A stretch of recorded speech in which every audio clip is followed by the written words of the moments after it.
খুলনা প্রকৌশল ও প্রযুক্তি বিশ্ববিদ্যালয়ের যে আবাসিক হলগুলো ছিল, এই হলগুলোতে কিন্তু আজ সকালে এসে আমরা কোনো শিক্ষার্থীকে দেখতে পাইনি।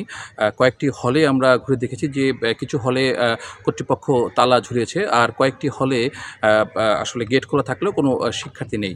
বিশ্ববিদ্যালয় কর্তৃপক্ষের সিদ্ধান্ত অনুযায়ী কিন্তু গতকাল সকাল ১০টার ভিতর সকল আবাসিক হল ছেড়ে দেওয়ার জন্য নির্দেশনা ছিল। তারই পরিপ্রেক্ষিতে গতকাল দিনভর কিন্তু শিক্ষার্থীরা হল ছেড়ে ক্যাম্পাস ত্যাগ করেছে।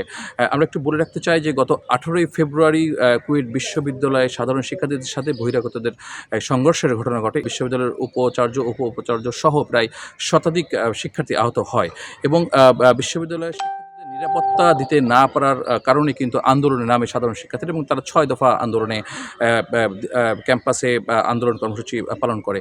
পরবর্তীতে বিশ্ববিদ্যালয় সিন্ডিকেট সভা কিন্তু 28শে ফেব্রুয়ারি পর্যন্ত একাডেমিক কার্যক্রম বন্ধ ঘোষণা করলেও গত মঙ্গলবার রাত্রে তারা আরেকটি জরুরি সিন্ডিকেট সভায় কিন্তু অনির্দিষ্টকালের জন্য ক্যাম্পাস বন্ধ ঘোষণা সহ বিশ্ববিদ্যালয়ের সকল হলগুলো কিন্তু আসলে বন্ধ করে দেয়। তবে সাধারণ শিক্ষার্থীরা আমাদের কাছে যে অভিযোগ করেছে যে তাদেরকে কিন্তু এক প্রকার জোর করেই ক্যাম্পাস ত্যাগ করতে বাধ্য করা হয়েছে এবং গতকাল কিন্তু দুপুরের পর ক্যাম্পাসের পানি সরবরাহ এবং ইন্টারনেট সংযোগ বিচ্ছিন্ন করা হয়েছিল। পরবর্তীতে বিকালে কিন্তু পানির সংযোগ দেওয়া হলেও ইন্টারনেট সংযোগ বিচ্ছিন্ন ছিল। এই বিষয়ে আমরা বিশ্ববিদ্যালয় কর্তৃপক্ষের সাথে কথা বলছি। তারা যেটি বলেছে যে পানি সরবরাহ কিন্তু আসলে বন্ধ ছিল না, বিকালেও এটা সচল ছিল। আর ইন্টারনেটের বিষয়ে তারা যেটি বলেছে যে এটা আসলে সার্ভারের সমস্যা ছিল। আমরা আরেকটু বলে রাখতে চাই, শিক্ষার্থীরা আমাদেরকে যেটি জানিয়েছে যে তাদের যে 6 দফা আন্দোলনের একটি গুরুত্বপূর্ণ দাবি ছিল যে বিশ্ববিদ্যালয়ের যে উপাচার্য এবং উপাচার্যকে তারা বর্জন করেছিল এবং তারা নতুন প্রশাসন চায়।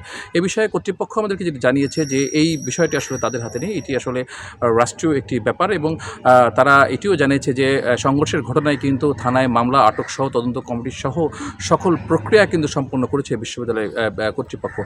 এর বাইরে সাধারণ শিক্ষার্থীদের কিন্তু নিরাপত্তার কারণে এবং সব কিছু মিলিয়ে কুয়েটের পরিস্থিতি নিয়ন্ত্রণের জন্যই কিন্তু অনির্দিষ্টকালের জন্য ক্যাম্পাস ঘোষণা করা হয়েছে এবং শিক্ষার্থীদেরকে আবাসিক হল ছেড়ে দেওয়ার নির্দেশনা দেওয়া হয়েছিল। খুলনার কুয়েট থেকে এটা ছিল আমার কাছে সর্বশেষ সংবাদ।